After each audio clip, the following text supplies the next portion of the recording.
काँग्रेस पक्षाच्या माध्यमातून आदरणीय श्रीमती सोनिया गांधी राहुलजींच्या आशीर्वादाने सरकारने महाराष्ट्राच्या राज्यात काम करण्याची मला एक संधी मिळाली आहे।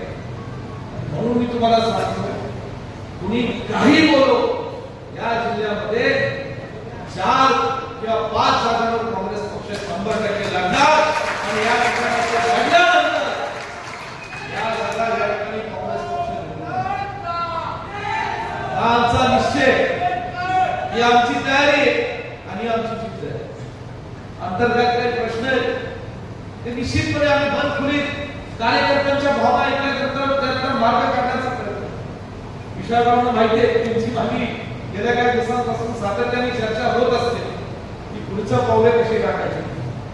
मला एवढंच तुम्हाला सगळ्या कार्यकर्त्यांना तळमळीने विनंती करायची की मूठ आता आम्ही सगळ्यांनी बाकी, मी तुम्हाला इथे निश्चितपणे वचन देतो, माझं वचन आहे, जसं विशाल पाटलांना मी वचन दिलं होतं तसं तुम्हा सगळ्या सांगली जिल्ह्यातील कार्यकर्त्यांना माझं वचन आहे।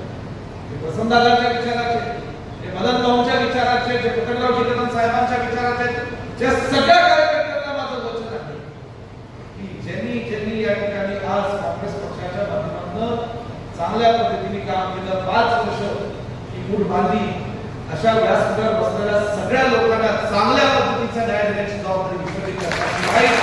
मी एक माणूस लोकसभेत पाठवलेला आहे, तुमच्या आशीर्वादाने, तुमच्या साथीने, कुणाचं एकट्याचं काम नाही, तुम्ही सगळ्यांनी प्रयत्न साथ दिली, तुम्ही अक्षर झाला म्हणून आम्ही करू शकतो।